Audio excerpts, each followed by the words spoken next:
ami internet seen kàddu dalati leen ak jàmm seen plateau les matinales du digital comme ni ñu koy defee rek du lundi au vendredi bu 9h30 jotee jàpp 10h30 rek ñu ciy waxtaanee lépp rek ci ay actualité ñeel réew mi waaye itam dinañ waxtaanee li nga xamante ni moom moo lëmbee àdduna wërngal këpp di Covid 19 rawatina sax fi nga xamante ni moom moo di réewum Sénégal nga xamante ni dafay laal bu baax a baax ma ci ànd à chaque fois ki nga xamante ni moom moo di sama naataango di Ramatoulaye Seck sama teint noir bi nga xamante ni macha allah tey dafa ñëw def sañse bu rafet ñëw fas yéene jàkkaarloo ñi nga xamante ni ñoom ñoo di mbokk internet seen kàddu yi comme ni ñu koy defee à chaque fois donc Ramatoulaye nuyu naa la bàyyi la nga nuyoo ko mbokk internet yi. waaw Amina maa ngi lay fay comme ni nga ko waxee donc c'est toujours un grand plaisir ñëw jàkkaarloo yow fii nga xamante ne ni moom mooy seen biir émission les matinales di digital te yow laa jàppale parce que moom mbàkke la ndeysaan bu ñëwee day def yu rafet ay sañse yu baax bu ko defee xam nga nee nañ bët dañ koy dundal tu vois donc noonu la sinon aussi voilà ñu ngi nuyu mbokk internet di ñoom aussi di leen jaajëfal di xalaat rek ne yeewu leen ci jàmm ak salaam xanaa rek ngeen tëgën ñu accompagner rek ci seen biir émission les matinales digital bu ci kanam. les matinales du digital comme ni mu koy waxee rek xam nga dafa baax moom bu di sañse di apprécier te moom aussi macha allah day def ba mu baax gis nga voilà. Seck ndaanaan donc Ramatoulaye ko dañ koy defee comme ni ñu koy dooree rek à chaque fois bu heure bi jotee ñu doore ko ak li nga xamante ni moom moo di communiqué démb bi rek tolluwaay mbas mi fi nga xamante ni moom moo di réewum Sénégal ndax gis nañ ni depuis presque un mois dañu daal di dakkal li nga xamante ni moom moo ñeeloon point du jour bi nga xamante ni dañ ko doon def en direct ñu gis ni léegi dañ koy def sous forme de communiqué donc dañ laata ñuy door dañ leen koy jàngal comme Covid 19 bi moom mi ngi fi ba léegi rek donc raison pour laquelle ñuy gën leen a xamal que ni mi ngi fi et que mesure barrière yi nga xamante ni way ko docteur yi dañu doon digal ñuy sàmmonteeg moom à chaque fois donc baax na ci ñu leen koy rappeler à chaque fois donc ci communiqué démb bi rek tolloog bu 464 ci la nga xamante ni jot nañ leen testé donc ci d'après communiqué démb bi ba léegi rek lim bi mi ngi toll ci 979 maanaam juróom-ñeenti téeméer yu toftal juróom-ñaar fukk ak juróom-ñeent ci noonu rek li nga xamante ni génn na ci positif toll ci 12 maanaam fukk ak ñaar cas contact yi mooy ñi nga xamante ni nekkaloon nañu ñu amee bi les feebar lim bi daal di toll ci 3 maanaam ñett jotuñu am benn cas importé cas contact cas transmission communautaire yi mooy maanaam ñi nga xamante ni am nañ feebar bi te xamuñu ana fan lañ ko jëlee lim bi daal di toll ci juróom-ñeent maanaam 9. donc ba léegi rek d'après communiqué bi li nga xamante ni aussi moo di ci démb ji rek nombre de décès yi maanaam Sénégal daal dina amaat ñaari nit ñu nga xamante ni ñoom ñoo génnaat àdduna ci bile feebar di leen jaal seen ay mbokk rek comme ni ñu koy waxee à chaque fois di masawu bu baax a baax ñi nga xamante ni moom moo di seen ay famille ñi ci génn àdduna aussi di ñaan yàlla rek suuf daal di sedd ci seen kaw donc bi mbas mi dooree ba léegi rek tolloo woon ak le 2 mars 2020 ba léegi li nga xamante ni jot leen recensé ci ay cas positif fi nga xamante ni moom moo di réewum Sénégal lim bi daal di toll ci 41 725 maanaam ñeent fukki junni ak benn yu toftal juróom-ñaar téeméer ak ñaar fukk ak juróom ci noonu rek ñi nga xamante ni aussi wér nañ ba daal di ñibbi seen kër boobu ba léegi lim bi daal di toll ci 40 327 maanaam ñeent fukki junni ak ñetti téeméer yu toftal ñaar fukk ak ñett gis nañ ni aussi boobu ba léegi ñi nga xamante ni daal di nañu génn àdduna ci bile feebar. buñ ko xaymaa rek lim bi daal di toll ci 1150 maanaam junni ak téeméer yu toftal juróom fukk donc ñi nga xamante ni aussi ñoom ñoo tëdd ci lalu hôpitaux yi wala sax ñu nekk seen biir kër ñuy saytu seen wér-gu-yaram lim boobu ba léegi lim bi daal di toll ci 251 maanaam ñaari téeméer ak juróom fukk ak benn. gis nañ ni aussi depuis bi ñu dooree li nga xamante ni moom moo di campagne de vaccination bi boobu ba léegi tolloo woon nag le 23 février ba léegi li nga xamante ni aussi jot nañoo amal li nga xamante ni moom moo di seen ay vaccin lim bi daal di toll ci 466 578 donc Ramatoulaye loolu moom moo nekk li nga xamante ni moom moo di communiqué wu démb bi rek xam naa bu ci kanamee tuuti aussi bi nga xamante ni moom moo di communiqué tey bi rek dina su fekkente ni sax génn na dinañ leen ko daal di jàngal su fekkee aussi génnul dinañ bàyyi ba demee incha allah comme ni ñu koy defee à chaque fois rek ngir mën leen ko jàngal mais lu ñu ci mën a jàpp rek moom moo di mbas mi moom fi naam nemmeeku nañ tendance baissière bu baax a baax mais nañu xam def suñu xel yi carrément que ni Covid 19 yi moo ngi fii moo ngi wàlle waaye itam moo ngi faat Ramatoulaye. comme ni ko waxee xanaa aussi dañ lay jaajëfal rek ndax léegi moom yaa nekk suñu monsieur Ndiaye excusez-moi waaw docteur Ndiaye gis nga déjà xanaa aussi di la jaajëfal rek. donc ci communiqué bi nga xamante ne nii tey indil nga ñu ko donc à chaque fois lu ñu wax rek mooy que ni la population bi gën a jël seen matuwaay en plus ñu xamante ne nii corona mu ngi fi ba léegi tu vois donc su ko defee je pense que xeex bi feebar bi dina fi mun jugee donc à chaque fois loolu la ñuy wax donc feebar bi moom mu ngi fi na ñëpp jël seen matuwaay rek comme nu ma la koy faral di waxee à chaque fois. ñu def suñuy vaccin en plus aussi dem amalaat aussi suñuy carnet de vaccination bu ko defee ñu xeex corona ba mu jeex bi tàkk. corona ba mu jeex tàkk comme ni mu ko waxee rek je pense que vaccin yi bokk na ci li nga xamante ni jàpp nañ ni moom moo gën a mën a xeex li nga xamante ni moom moo di Covid 19 yi mu daal di fiy jugee donc gis nañ ni aussi boobu ba léegi li nga xamante ni moom moo di nombre de personnes yi nga xamante ni moom lañ doon recevoir par jour ñuy amal li nga xamante ni moom moo di seen ay vaccin jàpp nañ ni lim bi dafa gën a wàññeeku parce que boo xoolee comme niñ naan vaccin yi moom moo fi gën a mën a génnee feebar bi mais ñu gis ni tamit peut-être sensibilisation bi nga xamante ni amaloon nañ ko surtout ñi nga xamante ni ñoom ñoo nekk ci secteur de la santé bi gis nañ ni sensibilisation bi nga xamante ni amaloon nañ ko dañu gis ni peut-être dafa xaw a wàññeeku bu baax a baax léegi est-ce que jotul tamit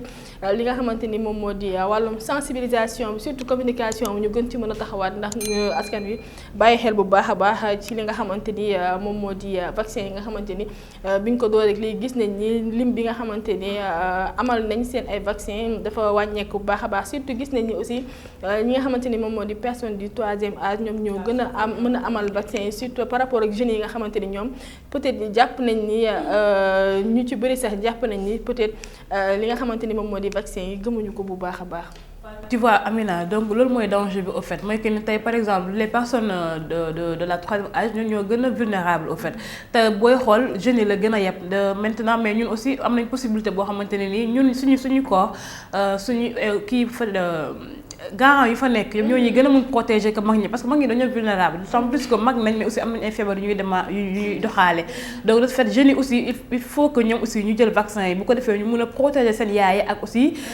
personnes âgées yi nga xamante ni ñu ngi dund ak ñoom donc aussi am na leneen sànq bu nga ko mooy ci wàllum communication bi c'est important donc comme ñun ni ñu koy defee nii yaakaar naa ne ñu bëri dañoo délaissé li nga xamante ni mooy communication bi donc il faut que ñuy ñëw di rappeler population bi que wax leen que ni corona mu ngi fi il faudrait que ñu jël seen matuwaay tey gis nga ko jusqu'à présent il y a des cas yoo xamante ne mi ngi am même hier si je me trompe pas amoon na des morts wala un mort donc il faut que ñuy gën ci bàyyi xel bu baax a baax su ko defee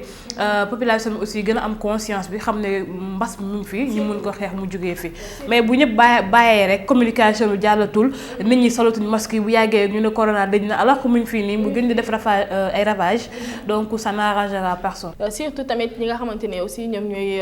nekkee ci côté média parce que je pense que tey jii ñoom bu fekkente ne lépp luñ bëgg a xamante ne bëgg nañ mu jàll je pense que buñ ci defee benn effort rek je pense que dinañ ko mën ci jàllale ndax boo gisee au début ñëpp dañ ci doon defal ñëpp dañ ci doon am ay commentaires yu ñu ci doon def par rapport ak Covid 19 mais dañu gis ni léegi ñu ci bëri dañu xaw a bàyyeeku carrément donc ñi nga xamante ni sax ñu ngi ciy def ay points ba léegi sax boo xoolee lim bi dañ koy compter bariwul donc te alors que je pense que tey jii xeex bi ñëpp ñoo ci waroon mën a jàpp mu di média bi mu di ñeneen ak ñeneen parce que liñ naan l'union fait la force et que tey jii je pense que feebar bi li ko fi mën a jëlee donc ñun la je pense que tey jii képp ku nekk rek boo ci dugalee sa loxo rek je pense que naam boobu léegi ñi ngi def effort mais je pense que tamit waruñu bàyyandiku ba nga xamante ni carrément comme ni nga xamante ni à chaque fois dañu ko doon digal donc ñu gis ni sax sénégalais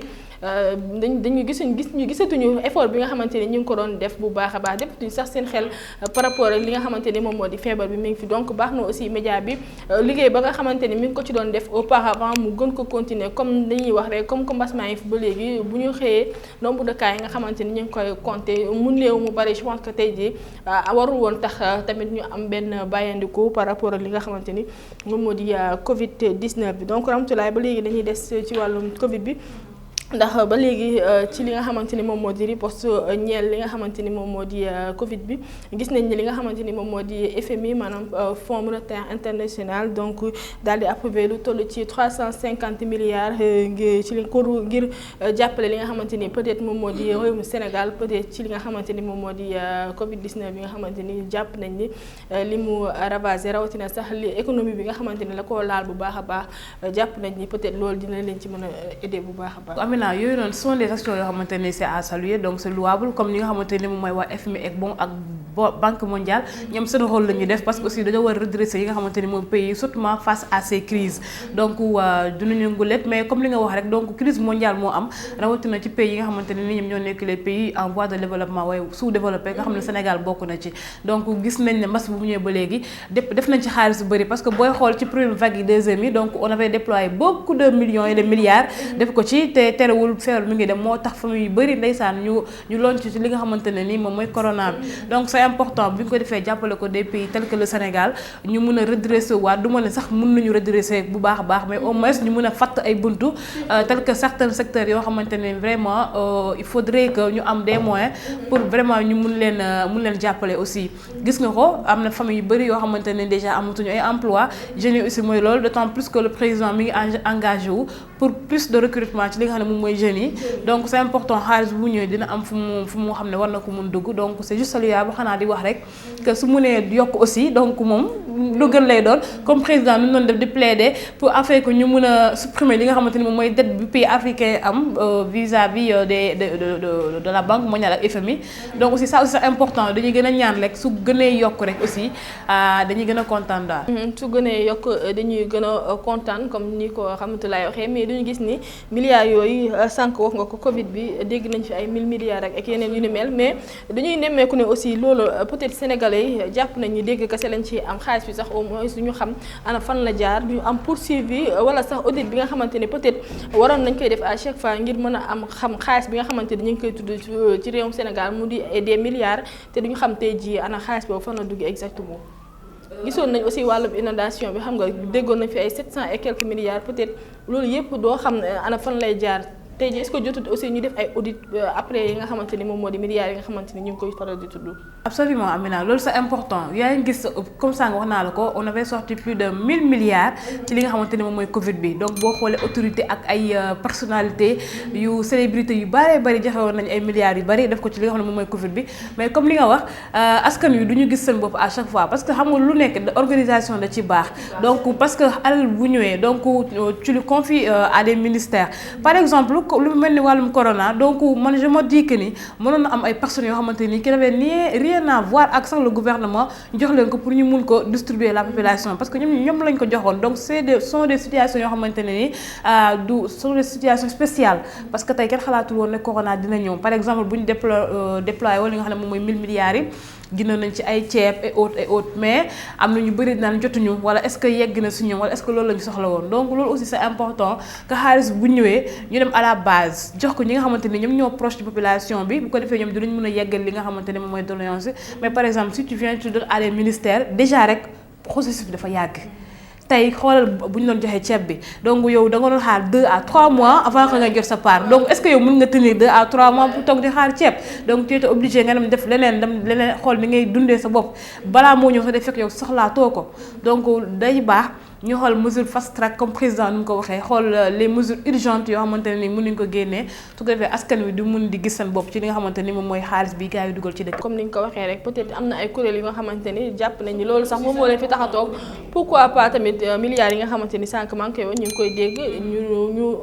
ñu am poursuivi bu nga xamante ne tey jii dinañ xam xaalis boobu ana fan la dugg loolu sax bu dul dara dina setal tey jii ki nga xamante ne peut-être moom lañ jox et tout je pense que tey jii ñoom ñi nga xamante ne peut-être ñoom ñoo yor loolu ñoom tey jii ñoom ñoo waroon njëkk a wax nañu njëkk a leeral li nga xamante ni peut-être jàpp nañ ni am na ay doutes yi nga xamante ni souvent duñu xam tey jii peut-être xaalis bi nga xamante ni ñu ngi koy faral di dudd muy di des milliards te Sénégalais tey jii boo xoolee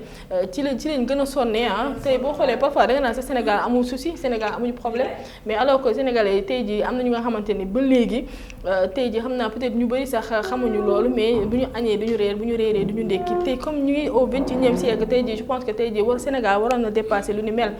donc tey baax na aussi tamit ñi nga xamante ni ñoom ñoo ñuy jàppalante ci suñu biir ñi nga xamante ni tamit peut-être am na ñoo xamante ni tane nañ donc peut-être aussi solidarité boobu noonu nga xamante ni gisoon nañ ko bu njëkk ba naam peut-être boobu sax milliards yi nga xamante ni ñu ngi koy dégguñu ko woon mais solidarité boobu nga xamante ni ñu amoon na auparavant suñu parents yi doon ko amal entre tamit peut-être voisins wala voisines je pense que tey jii loolu bu ñu jëleen exemple ci loolu aussi je pense que dina baax rahmatullahi loolu aussi waroon nañ indiwaat valeur yi nga xamante ni peut-être suñu maam yi léegi woon nañu ko tey jii ñu jël ci ay exemple ñi nga xamante ni ñoom ñoo ëppale di gestu ginnaaw peut-être ñi nga xamante ni aussi seen loxo jotul seen ginnaaw. si surtout li nga wax xam nga la dafa am problème boo xam ne dafa am mooy que ni par exemple médias yi lu ñuy relater c'est pas du tout la réalité sénégalaise tey wax nga ko am na bu ñu la waxee Sénégal am na famille yoo xam ne bu ñu añee du ñu reer wala bu ñu voilà c'est ça wala bu ñu reer duñu ndékki surtout ma lay dama laal mais loolu amul alors que bien bel existe na fi Sénégal am na ñoo xamante ni tey boo demee seen dëkkuwaay rek la est-ce que ñi Dakar la ñu nekk donc il faudrait que aussi ñu tenir en compte loolu comme li nga wax aussi lépp loo gis rek man je me dis que nit ki bu fekkee ne tu es honnête et aussi dans ce que tu fais am nga ci benn lucidité tey lu ñu ci mun dénk war nga muy indi transparence aussi à la fin yow nga ñëw indi rendre des comptes parce que ay milliards yoo xamante ni moom moo ko dañ la ko jox ne la dem la nga joxe donc au final bu ñëwee même bu ñu la ko laaj sax yaa war a ñëw ne lii kat fii la dugg ñu mun a comprendre parce que aussi je me dis que ni ñu koy jox ñooñu suur nañu ñooñu soxla wuñ ko donc aussi gisuma utilité bu war a tax ñu war a jël xaalisu askan wi dugal seen poche si toutefois aussi am na que président bi nga xam ne moom moo ko joxe aussi ay instruction moom aussi mu def devoir am mooy que ni une fois que ne travail bi jeex na kaareel ngeen rendre compte moom aussi mu mun comprendre parce que au final moom la ñuy topp tey FMI du jox ministère xaalis kan la ko jox c'est président lay jox xaalis ne ko c'est pour ton pays moom aussi su lay commence indi ñi nga xamante ne wóor na la mu jox leen ko. donc comme li nga wax sànq c'est nous dans nous gis nga solidarité bi avant moo ñëw sax su ñun entre ñun parce que amaana tey Amina ak Ramatoulaye lu ñu war a mën a jàppalante du bari parce que seen doole yi ñoo xaw a tolloo mais tey par exemple boo jëlee ñi nga xam ne ñoo nekk ci kaw ñu jox alal gi ñooñu ñoo war a jàppale askan wi. c'est ça au fait c'est ce qu'il faut dire ñun ñoo yor xaalis bi parce que tey bu ma ñëwee man ne la dama lay ndax mais amul ma la may yow aussi vice versa mais ñi nga xamante ne ñoom ñoo nekk en fait au suprême ñu jox leen fonds yi nañ ñëw jàppale askan wi doolil leen tey lu ñu leen jox bu leen ci mënu doolil mais buñ ko wàññi ngir yàlla parce que dañ koy gis nag lu bari dañ naan sax à chaque fois ñoom doyluwuñu donc comme li nga wax valeur de solidarité yi. tey boo demee dëkk bi nga xam ne comme Angleterre tu vois des familles yoo xamante ay quartiers yu pauvres tey riches yi dañuy jënd ay aliments duñ saraxe dañuy ñëw rek teg buntu kër gu nekk ñu tegal ay aliments soo génnee yow tu sais que ni ñi wa richard ñoo ko indi jël ko dem sa amul Sénégal mais ne nit ñi gën a jàppalante bu ko defee je pense que inégalité sociale bu ñuy wax à chaque fois dina mun dañ nit ñi ñëpp ku nekk am dund bu xaw a convenable tuuti parce que nit ñi sonn nañ aussi. Ramatoulaye li ma si gën a jaaxal moom moo di peut-être tey jii même bu fekkente ne sax dañ la koy dimbali dañ lay dimbali dañ koy médiatiser au lieu ñu def ko te yàlla tax léegi loolu c'est très rare ngay gis nit koo xamante ne peut-être mi ngi dimbali nit sans pour autant sax mu feeñ ci wala leneen lu mel tey dañuy woo benn télé soit ñu woo benn site internet tey jii ñu médiatiser ko de telle sorte que tey jii peut-être ndimbal bi nga xamante ni sax tey jii jàppoon nañ que ni moom la day weesu loolu. peut-être ñoom ñu ngi koy def ngir bëgg ci leneen tamit peut-être aussi loolu aussi tamit war nañ. xoolal bu ñu joxee ceeb yi ñun ñoo ko moomoon. 1000 milliards yi suñu xaalis la. ay célébrité ñoo ko joxee mais bu ñu def distribution bi. politicien bu nekk sa koñ da nga woote ndaje woote say mouvement say GIE en plus aussi dafa amoon ay parparloo koo war a jox koo war a jox dégg naa sax ay affaire de carte d'identité.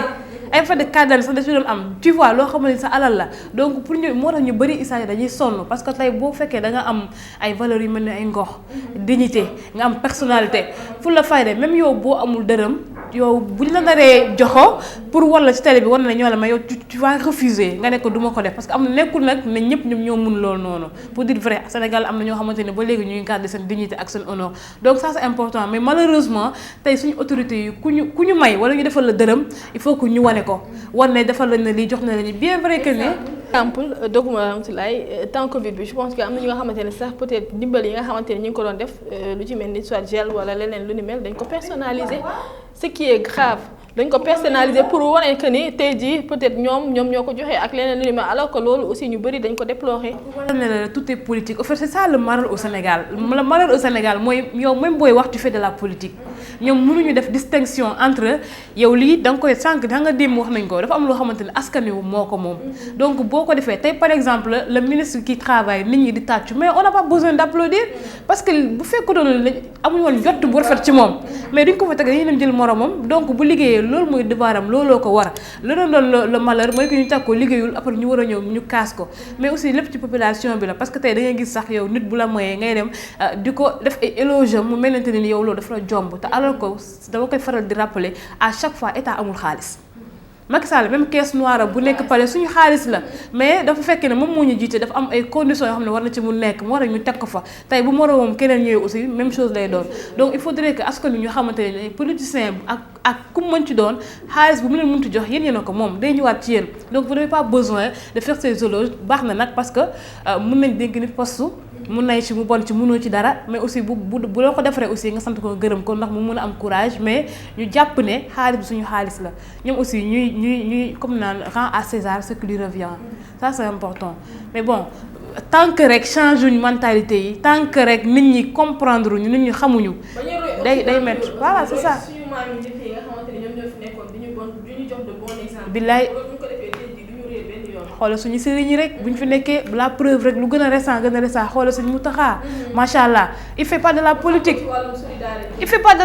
mais fu mu toog lay toog te pourtant mënoon nañ ne man sama yoon nekku ci gouvernement mën na ne sama yoon nekku ci politique je ne suis pas mêlée ni de près ni de loin mais tey lu mënti xew mu génnee ay millions dugal ci biir xam nga di jàppale askan wi donc loolu rek waroon a jox exemple ñoom te kenn falu ko kenn jox ko xaalis taalibe yi ñu ñëw di indi ak seen li nga xamante ne moom mooy seen solidarité bu ñu am donc politiciens yi foofu rek bu ñu fa xalaatee woon rawatina ñoom nga xamante ni ñun mettre na leen dans toutes les conditions am na tey tu vois koo xamante ni ñun ñoo ko fal tey moom moo ñu gën a nekk parce que tey yow mun nga yeewoo ci kër goo xamante ne nii socialement mooy loolu ñoom kër gi ñu yeewoo day am clim seen courant duñ ko fay seen ndox duñ ko fay seen doom yi suñu jàngee dañuy am ay prime et tout ça bu ñu feebaree ñu coupé ñu déjà ñoom tey ku ci feebar dem hôpital waxuma sax ay bon wax mais doo taxaw yow pare tu es pris en charge mais ñun à la fin donc il faut que ñu bàyyi xel bu baax a baax population bi su ko defee je pense que moo tax ndeysaan dañuy gis politicien bu liggéey ba retraite après à la fin du am dara parce que alal bi ngay lekk dafa war a lew aussi àq la aussi alal bi dafa war a lew askan wi boo war a liggéeyal la da nga ko war a mériter xaalis bu ñëw mu des ci yow bu ko defee nga mun ko jëriñoo sa njaboot mun ko jëriñoo mais la preuve tu vois à chaque fois seen doom yi millions ak milliards yi ci ay kii jéyee rek ngooy dégg yàqu ko la ngay def tey nga dégg leen fii ci ay scandale ay yu kenn xamul des milliards yoo xamante ni surtout de donner à des jeunes ñu def ci projet yoo xamante ni Sénégal mun na développer donc c'est important il faut que nit ñi ñu réfléchir ñoom aussi ñuy réfléchir à leur niveau. bu baax a baax bàyyi xel askan wi xam ni tey jii ñoom ñoo leen fi teg tey poste yi nga xamante ne am nañ ko wala tamit salaire yi nga xamante ne ñoo ngi koy jot par mois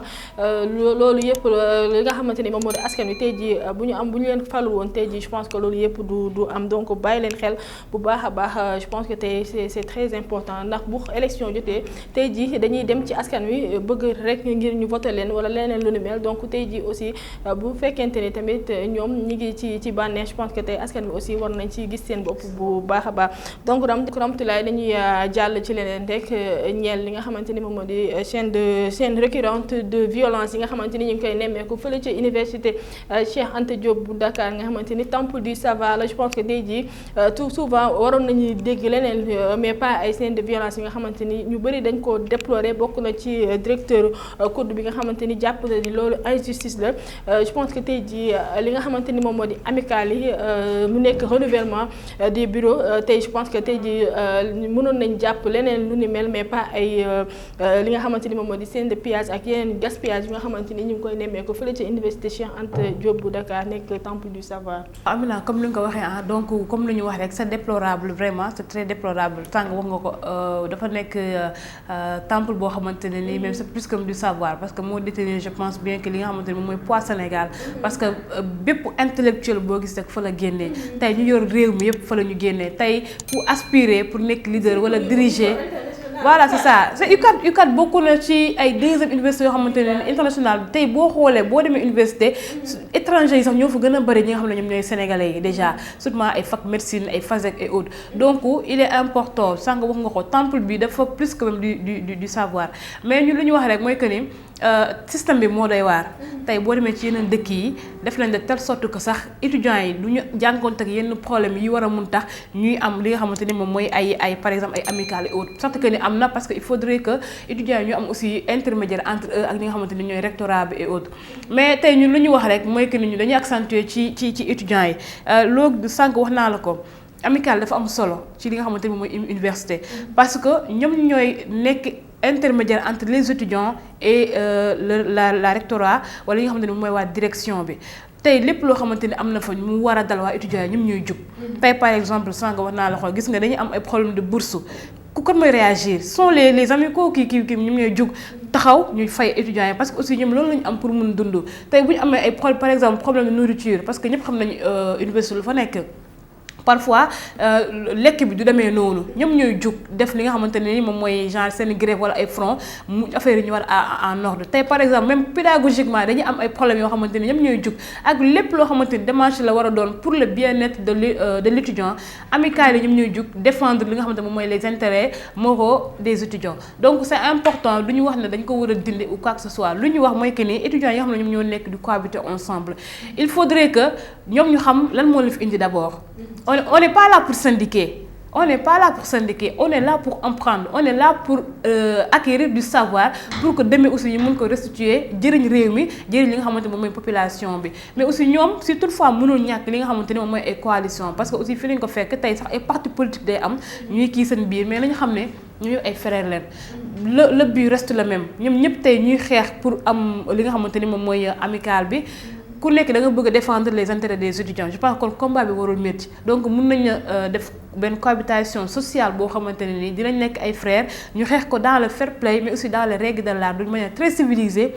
le vainqueur ñu xamante ni c'est lui qui a vaincu ki nga xamante ni aussi moom la ñu gagné moo xam ne moom la ñu gagné su ko defee je pense que nit ñi dinañ mën nekk jàmm en plus lui cela ne nous honore pas tey déjà ñu ngi nii perdre nañ ay cours on a dit qu'ils ont décrété 96 heures de grève déjà fekk ñu war a def ay TD bientôt les examens et autres donc y a un temps de désordre yoo xamante ne xamoo fan la jëm donc il faut que ñoom aussi ñu indaal seen xel d'autant plus que nee na ñun ñoo nekk les élites c'est nous les intellectuels donc ñoom ñoo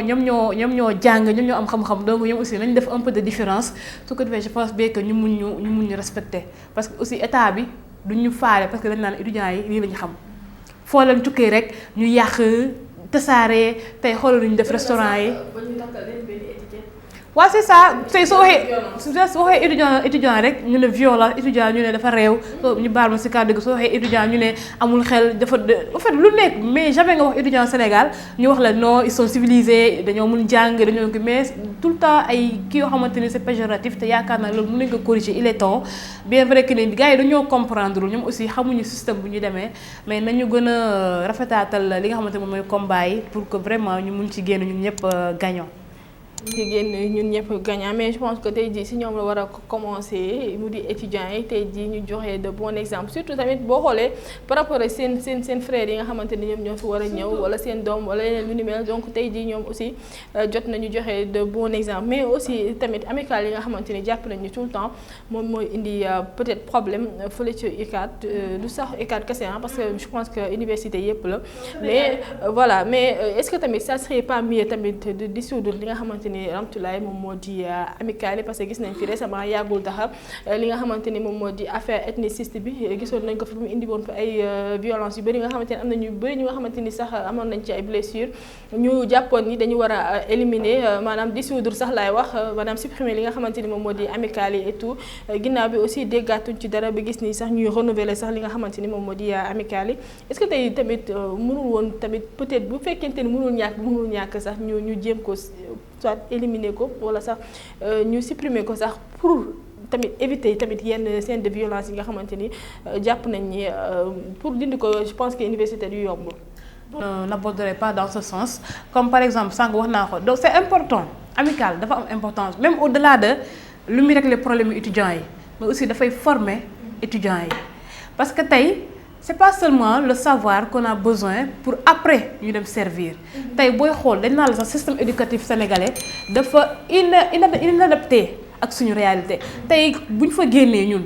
nga ñëw sur le terrain tu vois que la réalité elle est tout autre donc on a besoin que ñoom donc dañuy gis ay leaders yu bëri tey Macky Sall fa la génnee y a tant de leaders yoo xamante ni c'était de vrais syndicalistes tey loolu moo leen jox courage loolu moo leen jox li nga xamante ni moom mooy fukk bu ñu am ak aussi l'amour de la patrie parce que foofu ngay jàngee comment gérer foofu ngay jàngee lan la parce que amical rek xool ko comme gouvernement rek loolu la donc les jeunes dañu fay am ay postes et tout autre maintenant leen mun na am mooy que ni ñu régulariser ko mooy que ni ñi nga xamante ni moom mooy waa direction ak état pourquoi pas ñu impliquer leen ci gestion bi woo leen maintenant ñu defar système bi ba nga xamante ni dootul am ay dérogation ou quoi que ce soit loolu mun na nekk mais man je suis d'avis à ce que étudiants yi ñu toog ñu organiser ñoom aussi il faut que ñu defal sama parce que déjà une fois nga dem université rek déjà kenn du la ndax yaa ngi jàng ndax jàngoo parce que on te considère comme étant un majeur et vacciné donc kenn amu si soxla ñun aussi dañu wane preuve de responsabilité boobu noonu war na ñun on est à la hauteur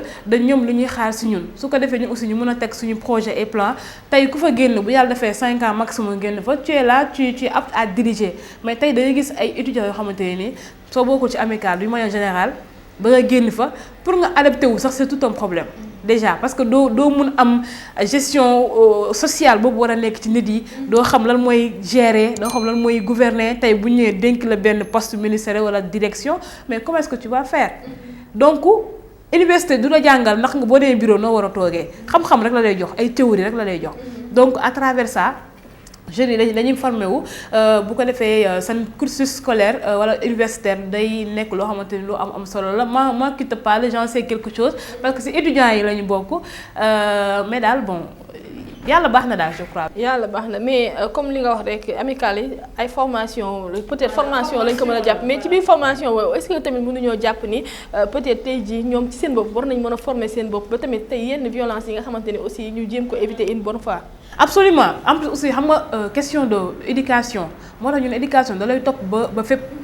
tey am na si ñoo xamante ni boo leen gisee rek ñoom ak nu mu mën ci demee parce que seen éducation de base moom la ñuy indi moom la ñuy topp donc ñooñu mënoo leen changer donc c'est important kenn ku nekk na nga mel boo dee même su amical yi aussi ci loolu yow nga moom ngay indi donc il faut que ñoom aussi comme ça ñu wane preuve de responsabilité mais aussi de maturité xam lu leen fi yëpp mais aussi xam ne ñun nous sommes des responsables donc nañu xam na la ñu war a defee suñu mbir ba pourquoi pas tey bu ñu génnee ñu boole leen ci direction bi ñu dem di gérer di continuer défendre la cause de étudiantine. Voilà donc xamtula ñu ngi may signaler sax que ni temps bi daf ñoo xoj amoon na yenn points yi nga xamante ni sax amoon nañ vraiment amoon nañ sax yéene sax laay wax waxtaanee ko fii mais xam naa peut-être dañ koy leb ba suba incha allah ndax temps bi moom moo ñu xaw a xoj donc dama lay bàyyi nga taal di tàggatoo ak ñi nga xamante ni ñoom ñoo ñu suivre à chaque fois bu heure bi jotee. Amina comme ni nga ko waxee rek xanaa déjà di remercier mbokk internet ñoom ñi nga xamante ni à chaque fois ñoo ñu accompagner sur seen plateau les matinales digitales di la jaajëfal aussi yow bu baax a baax donc comme ni lay demee à chaque matin di gërëm aussi ki nga xamante ni moom mooy Mar Gueye ak bépp personnel boo xamante ni rek yow yaa ngi ci biir kër gi xanaa di leen wax ne rek à tout de suite parce que autour de l'essentiel incha allah dina ñëw léegi ak seen gan ak thème donc aussi demee incha allah rabbi ñu wéyal suñu programme rek Amira Camara aussi sera là pour journal bi incha allah. lay doon bu 13h jotee mu di Amira Camara indi leen lépp rek ci ay xibaar fi nga xamante ni moom moo di seen kaddu nekk kaddu askan comme ni mu ko waxee rek moom aussi dina fi daal di ñëw je pense que 14h si je me trompe pas dina daal di andi li nga xamante ni moom moo di autour de l'essentiel ak invité am ak thème bi nga xamante ni moom lay choisir semaine bu jot rek lépp rek ngir bëggeel leen incha allah rabbi donc di jaajëfal bu baax a baax mbokk internet di seen kaddu yi nga xamante ni à chaque fois dañuy suivre ak toute l'équipe aussi de seen kaddu waaye itam di jaajëfal ki nga xamante ni moom moo di maa nekk à la région en même temps ci cadrage bi